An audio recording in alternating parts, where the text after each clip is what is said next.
경제계 주요 뉴스입니다. 네이버가 4월부터 아웃링크 방식을 도입해 사이트 내 뉴스 보는 방식을 바꾼다고 밝혔습니다. 소규모 언론사의 경우 광고 수익과 규정 준수를 동시에 만족하기가 어려울 것이라는 우려가 나오고 있습니다. 대한항공이 마일리지 제도 개편안을 적용하기로 했지만 고객들의 불만이 커지자 개선안을 마련했습니다. 공정위는 대한항공의 마일리지 개편안 불공정 여부 심사에 착수했습니다. 한화가 선박 엔진 전문 기업인 HSD 엔진 인수에 나섭니다. 기업 결합 심사를 거쳐 올 3분기 내에 인수를 마무리한다는 계획입니다. 현대차와 기아가 지난해 역대 가장 많은 영업이익을 거두면서 임직원들에게 특별 성과급을 지급하기로 했습니다. 특별 보상금 지급 요구가 계열사 전체로 퍼질 가능성도 제기되고 있습니다.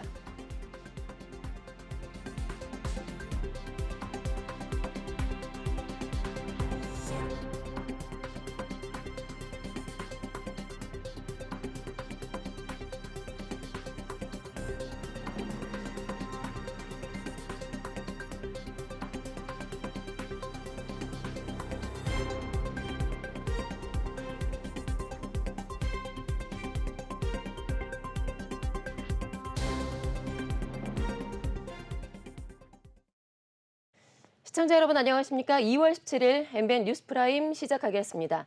자, 첫 코너는 경제계 이슈를 짚어보는 시간이죠. 프라임 이슈 오다힌 기자와 오늘 함께하겠습니다. 어서 오세요. 네, 안녕하세요. 네, 사실 포털의 뉴스 편집권에 대한 논란은 계속해서 이어져 왔었는데 이번에 네이버가 결단을 내렸군요. 자, 이제 4월부터 사이트 내 뉴스 보는 방식을 바꾼다라고 밝혔는데 아웃링크 방식을 도입해서 1년 동안 시범 운영한다고 밝혔어요. 네. 이제 좀 어떻게 바뀌게 되는 건가요? 네, 네이버에 노출되는 뉴스를 보기 위해서 해당 언론사 홈페이지로 이동해서 뉴스를 보는 방식이 바로 아웃링크 방식입니다. 네이버 뉴스에서 언론사가 편집하는 영역인 주요 뉴스와 심층기획, 그리고 이와 연동된 언론사 홈 일부에만 적용됩니다. 기존의 마이뉴스 섹션 등은 포털 안에서 뉴스를 읽는 인링크 방식이 유지됩니다. 네이버는 구체적인 운영 방안도 공지했습니다. 특정 유형의 기사는 배열할 수 없다고 안내했는데요. 예를 들어 기사 링크를 눌렀는데도 페이지로 이동되지 않거나 본문을 노출하거나 이전 화면으로 돌아가는데 5.5초 이상 걸리는 경우, 페이지로 이동할 때 브라우저나 디바이스에 설치된 백신 프로그램 등에 의해서 악성 코드가 탐지되는 경우에는 기사를 배열할 수 없습니다. 네. 또 언론사 편집판에 배열한 기사 제목과 페이지로 이동한 기사의 제목이 다른 경우나 유료 결제, 로그인을 요구하는 경우, 기사 본문을 포함해서 페이지에서 노출되는 광고가 10개 이상인 경우 등도 포함됐습니다. 이 가이드에 제시한 위반 사례는 총 20여 가지에 달합니다. 네이버의 취지는 언론사가 자사 홈페이지에서 기사를 제공할 때 서비스의 안정성, 보안성, 이용자 신뢰성, 가독성, 사용성 등을 보장해야 한다는 건데요. 네이버는 가이드를 위반했거나 위반한 사실이 합리적으로 의심되는 경우 아웃링크 적용을 취소하고 언론사의 정상화를 요청할 수 있다라고 밝혔습니다. 그러면서 시장 이용자 환경 변화에 따라서 수시로 변경될 수 있다고 설명했습니다. 네. 자, 들어보니까 네이버가 나름 엄격하면서도 상당히 까다로운 그런 이제 아웃링크 운영 가이드를 제시를 했는데 네. 자, 그런데 문제는 소규모 언론사라는 말이죠. 소규모 언론사 같은 경우에는 당장에 이 아웃링크 방식을 도입하기가 어렵다라는 목소리가 나오고 있는데요. 네, 특히나 자체 홈페이지를 정비할 여력이 없는 소규모 언론사를 중심으로 우려가 나오고 있는데요. 아웃링크를 택하면서 네이버에서 받던 광고 수익이 줄어드는 대신 그만큼의 수익을 자체 홈페이지 광고를 통해서 벌어들여야 하는데 가이드를 지키면서 광고를 늘리기가 어려운 진퇴양난에 처할 수 있다는 겁니다. 한 언론계 관계자는 기사 페이지에 광고를 하나라도 더 붙여서 수익을 내려는 소형 인터넷 언론사들이 네이버 기준에 맞추기는 쉽지 않을 것 같다라면서 대형 언론사가 아니라면 사실상 아웃링크를 하지 말라는 것으로 보인다고 말했습니다. 네이버는 이달 말에 온 오프라인 설명회를 통해서 언론사들의 아웃링크 운영 방안을 자세히 설명하고 이달 22일부터 다음 달 10일까지 언론사들의 아웃링크 운영 의사를 물을 계획이라고 밝혔습니다. 네. 자, 이어서 다음 소식 짚어보겠습니다. 자, 코로나가 끝나고 여행 좀 가보려고 했는데 오늘 이 소식 때문에 하루 종일 좀 시끄러웠습니다. 대한항공이 올해 4월 마일리지 공제 기준을 지역에서 운항거리로 바꾸는 제도 개편을 예고를 했는데요. 오 기자, 지금 고객들의 불만이 상당히 커지고 있습니다. 네. 그래서 개선 방안을 다시 마련하고 있다고요? 네, 앞서 대한항공이 4월부터 마일리지 개편안을 적용하기로 밝혔습니다. 마일리지로 보너스 항공권을 구매하려면 현재 7만 마일이면 가는 인천에서 뉴욕행을 9만 마일을 써야 가능한 건데요. 이 때문에 개편 전에 마일리지로 항공권을 끊으려는 사람들이 몰렸지만 또 좌석이 전체 항공권의 5% 수준으로 제한되면서 예약이 어려운 상황입니다. 네. 이에 소비자 불만이 점점 커지자 대한항공은 보너스 좌석 비중을 기존 전체 좌석의 5% 이상에서 더 늘리는 방안을 검토 중입니다. 성수기 때도 기존보다 보너스 좌석 비중을 늘리고 별도로 보너스 좌석 비중이 높은 특별기 운항도 검토 중인 것으로 알려졌습니다. 이는 마일리지 좌석이 50% 이상인 전세기로 1등석과 프레스티지, 일반석 모두 마일리지 좌석으로 열고요. 좌석이 남는 경우에 일반 예약도 받는 시기인데요. 이런 좌석 확대는 올해에 한해서 한시적으로 시행한다고 밝혔습니다. 네. 그러니까 예전에는 마일리지로 예약 한 번 하려면 1년 전에 예약을 해야 된다. 절대 안 된다라는 얘기들도 있었는데 네. 자, 이렇게 불만들이 높아지니까 이번에는 국토부가 직접 나섰습니다. 부정적인 입장을 밝혔다고요? 네, 원희룡 국토부 장관이 대한항공의 마일리지 개편안을 두고 비판하는 글을 SNS에 올렸습니다. 국민들은 코로나19로 지난 3년간 마일리지를 쓸 엄두조차 못 냈는데 항공사 마일리지는 적립은 어렵고 쓸 곳은 없는 빛 좋은 개살구다. 마일리지 사용 기준에 대한 합리적 검토와 진짜 개선이 필요하다고 말했습니다. 국토부는 대한항공이 내놓은 추가 개선안에 대해서도 미흡하다면서 비판을 쏟아냈습니다. 현재 공정거래위원회는 대한항공의 새로운 마일리지 개편을 담은 약관이 소비자에게 불리한 건 아닌지 심사 중인데요. 다음 달 결과를 내놓을 예정입니다. 네. 빛 좋은 개살구다라고까지 이제 강도 높은 비판을 하긴 했는데 사실 마일리지는 항공사의 부채로 잡히기 때문에 지금 코로나 시국에 좀 적자가 심한 상황에서 대한항공에서도 파격적인 개선안을 제시하기는 쉽지가 않을 거다라는 이야기도 좀 나오고 있는 상황입니다. 네. 자, 이어서 세 번째 소식 알아보겠습니다. 자, 한화가 대우조선해양에 이어서 선박 엔진 전문 기업인 HSD 엔진 인수에 나선다고 밝혔습니다. 자, 오 기자, 조선 분야 경쟁력 강화에 상당히 힘을 쓰고 있다고요? 네, 한화 임팩트는 HSD 엔진 지분 33% 인수를 위한 MOU를 체결했다고 밝혔습니다. 이 MOU에 따라서 HSD 엔진의 제3자 배정 유상 증자에 참여해 신주 14%를 인수하고 구주 19%를 매수합니다. HSD 엔진은 선박용 엔진 시장 세계 최대 생산 업체 중 하나로 친환경 기자재와 발전 설비 생산도 가능한 기술과 제조 역량을 갖추고 있는데요. 한화는 대우조선해양에 이어서 HSD 엔진 인수가 마무리되면 자체 생산 기술력으로 선박 건조부터 엔진 제작까지 토탈 선박 제조 솔루션을 제공할 수 있게 됩니다. 네, 그야말로 토탈 선박 제조 솔루션을 제공을 할 수가 있게 된다. 자, 그리고요, 에너지 설비 분야 지금 계열사와의 협업을 통해서 시너지도 기대를 해볼 수가 있다고요? 네, 한화임팩트 산하의 가스터빈 개조 회사인 PSM의 기술과 또 HSD 엔진의 엔진 제조 역량을 결합해서 암모니아, 수소 등의 친환경 연료를 사용하는 엔진 생산에 나선다는 계획입니다. 한화는 다음 주부터 실사를 시작해 오는 4월 본 계약을 체결하고 기업 결합 승인 심사를 거쳐서 3분기 중으로 인수를 마무리할 예정입니다. HSD 엔진이 한화그룹 품에 완전히 안기게 된다면 선반용 엔진과 친환경 기자재를 통해서 조선산업 경쟁력을 강화하면서 또 김동관 부회장의 그룹 지배력 강화에도 기여할 수 있다는 분석이 나옵니다. 네, 하나가 요즘에 방산에다가 항공우주에다가 조선업에 또 토탈 선박 제조까지 아주 성장세가 무섭습니다. 네. 좀 지켜보도록 하죠. 자, 네 번째 소식 알아보겠습니다.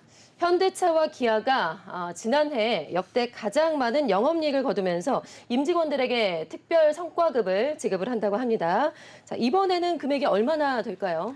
네, 현대자동차 기아가 직원들에게 1인당 400만 원 이상의 특별 성과급을 다음 달 3일 지급한다고 밝혔습니다. 지난해 말 임금 단체 협상을 통해서 2천만 원 상당의 성과급을 지급한 데 이어서 이 비슷한 성격의 성과급을 또 주는 건데요. 현대차는 직원 1인당 400만 원과 주식 10주를 지급하기로 했고요. 기아 역시 1인당 400만 원에 주식 24주를 주기로 했습니다. 다음 달 2일 기준으로 입사 후 2개월 이상 근무한 정규직 직원이라면 누구나 받게 됩니다. 계약직과 사내협력사 직원도 따로 기준을 정해서 성과급을 주기로 했습니다. 현대차는 정부의 이중구조 개선 정책에 부합하고 또 상생 협력을 실행하는 차원에서 계약직과 사내협력사 근로자들에게도 별도의 내부 기준에 따라서 특별 성과급을 지급하기로 했다라고 입장을 밝혔습니다. 네. 그런데 현대차 기아가 지난해에도 전 직원에게 400만 원을 지급했던 기억이 있는데 그때 당시에는 경력금 명목이었다고요? 네, 작년에는 성과급이 아닌 특별 격려금으로 지급했습니다. 2021년에 일었던 성과급 논란의 결과였는데요. 2021년 11월에 사측은 연구 사무 직군 중에 상위 10% 직원들에게 1인당 탤런트 리워드 500만 원을 지급했습니다. 그러자 노조가 들고 일어났는데요. 결국 지난해 3월 현대차 기아는 1인당 400만 원의 특별 격려금을 지급했고 지난해 말에 임단협을 통해서 2천만 원 상당의 성과급을 이와 별개로 또 한 번 지급했습니다. 하지만 노조는 아직도 정당한 분배가 끝나지 않았다라고 주장하고 있습니다. 이들은 올해 단체 교섭에서는 실적에 걸맞는 성과 분배가 필요하다면서 올해 단체 교섭 요구안에서 최대 성과에 준하는 분배를 강력히 요구할 것이라고 전했습니다. 이로써 현대차 기아 직원들에게만 지급한 이 특별 보상금을 전체 계열사 노조가 요구할 가능성도 클 것으로 전망됩니다. 네. 전체 계열사 노조가 요구할 가능성도 크다. 사실 지난해 현대제철 노조가 이제 강력히 요구했던 기억이 있는데 결국에는 받아들여지지 않았었죠. 네. 참 모두가 만족하는 결정을 하기가 쉽지가 않은 것 같습니다. 자, 이어서 5번째 소식 짚어보겠습니다. 최근에 금융사들의 성과급 잔치가 비판의 대상이 되고 있죠. 금융당국이 은행에 이어서 이번에는 보험사와 카드사에도 성과보수 체계 적정성 여부에 대해서 점검에 나서겠다고 했습니다. 자, 오 기자, 먼저 보험사의 어떤 부분을 지금 문제 삼고 있을까요? 네, 먼저 이 보험사 실적을 한번 살펴보겠습니다. 이 손해보험사 실적을 살펴보면요. 삼성화재는 지난해 순이익이 1조 2천억 원으로 전년 대비 14.1% 늘었고요. 메리츠화재는 지난해 8,600억 원대로 역대 최대치였습니다. 현대해상의 지난해 순이익은 5,745억 원, DB손해보험은 9,970억 원에 달했습니다. 또 생명보험사 순이익도 살펴보면요. 삼성생명의 지난해 순이익이 1조 7,243억 원, 한화생명은 7,971억 원, 신한라이프가 4,600억 원대였습니다. 생명보험 손해보험사들이 지난해 총 9조 원에 달하는 순이익을 토대로 연봉의 40% 내외의 성과급을 받았는데요. 그러면서도 보험회사들은 대출 심사가 필요 없고 중도상환 수수료나 연체 이자도 없어서 급전이 필요한 고객이 부담 없이 사용할 수 있는 이 약관 대출을 줄이고 있는 추세입니다.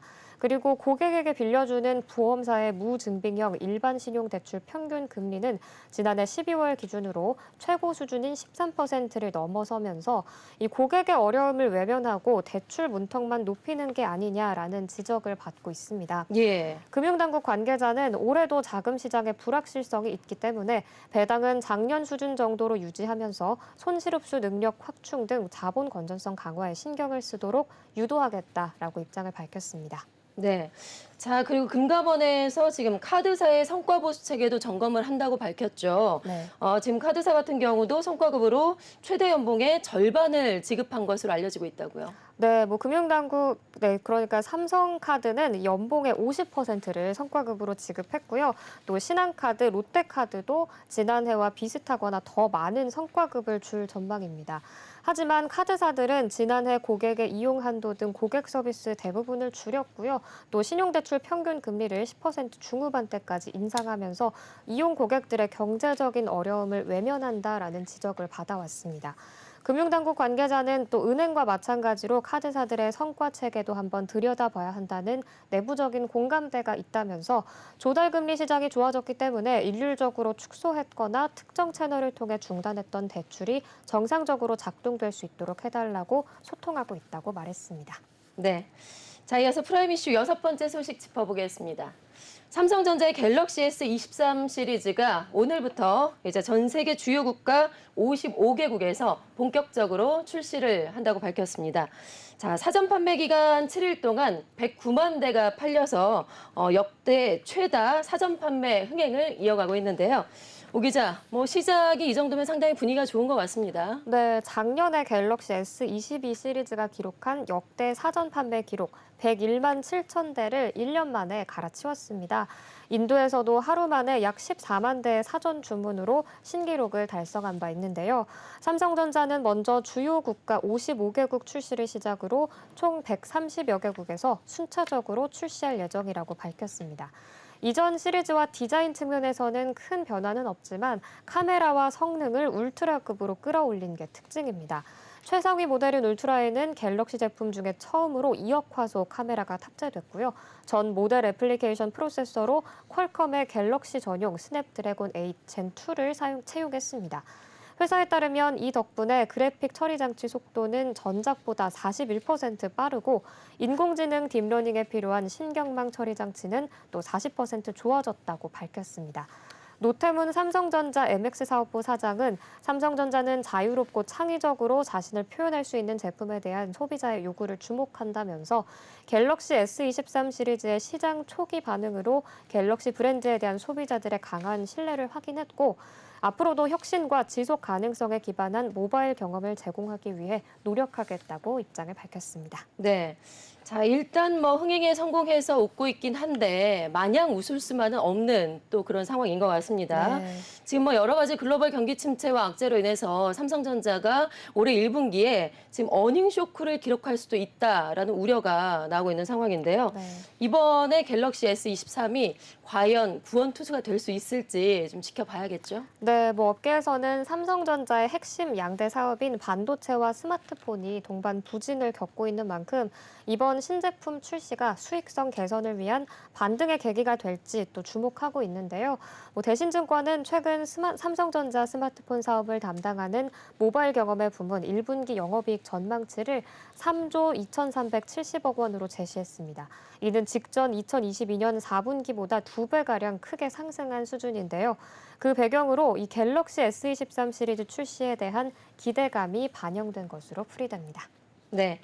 자, 마지막으로 7번째 소식은요. 오랜만에 LG화학 소식입니다. 자, LG화학이 국내 전지 소재 업체 가운데 처음으로 북미산 리튬 정광을 확보하면서 공급망 강화에 나섰다는 소식이 들어와 있습니다. 자, 오 기자, 사실 이게 말로만 들어서는 확 와닿지가 않는데요. 네. 전기차 50만 대 분량이라고 하죠. 네, LG화학이 미국 광산업체인 피드몬트 리튬과 함께 총 20만 톤 규모의 리튬 정광 구매 계약을 체결했다고 밝혔습니다. 리튬 정광은 리튬 광석을 가공해서 농축한 고순도의 광물로 배터리 핵심 원료인 수산화 리튬을 추출할 수 있습니다. 이 피드몬트 리튬 회사는 올해 3분기부터 연간 5만 톤씩 4년간 LG화학에 공급할 계획인데요. 성능 전기차 약 50만 대에 들어가는 규모입니다. 피드몬트 리튬이 지분 25%를 보유한 캐나다 퀘벡 NAL 광산은 올해 북미에서 유일하게 상업 생산이 가능한 리튬 광산인데요. LG화학은 북미에서 채굴한 리튬을 북미 주요 고객에 공급하는 양극재 생산에 사용할 예정입니다. 네. 자, 이 소식이 무엇보다도 중요한 것이 바로 북미산 리튬 정광을 확보했다라는 게 중요한데 네. 북미산 리튬 정광을 사용을 하면 그 미국의 인플레이션 감축법 IRA의 세제 혜택 기준을 충족할 수가 있게 되는 거죠. 네, 그렇습니다. IRA법에 따른 세제 혜택 기준을 충족시키면서 2차 전지 핵심 광물의 지역 편중을 완화하는 데 기여할 것으로 기대되고 있습니다. LG화학은 피드몬트 리튬과 7,500만 달러, 한화 약 960억 원 규모의 지분 투자 계약도 계약도 체결해서 지분 5.7%를 확보했는데요. 이에 따라 LG화학은 퀘벡 광산의 리튬 정광 이외에도 또 피드몬트 리튬이 미국에서 생산하는 수산화 리튬 물량 연 10,000톤에 대한 우선 협상권을 얻으면서 원재료 공급 안정성을 높였습니다. LG화학은 앞으로도 IRA와 유럽 핵심 원자재법 RMA 기준을 충족하는 핵심 전지 소재 확보를 위한 투자를 이어나갈 방침이라고 밝혔습니다. 신학철 LG화학 부회장은 핵심 시장인 미국에서 선제적으로 원재료를 확보하며 고객에게 IRA 기준을 충족한 제품을 제공하는 등 차별화된 가치를 전달할 것이라면서 전기차 배터리 업체와의 공동 메탈 투자를 포함한 다양한 파트너십 구축을 추진하면서 전지 소재 시장을 이끌어 나가겠다라고 밝혔습니다. 네. 자, 이렇게 경쟁의 주요 이슈, 프라임 이슈에서 살펴봤습니다. 오다힌 기자와 함께했습니다. 고맙습니다. 네, 고맙습니다.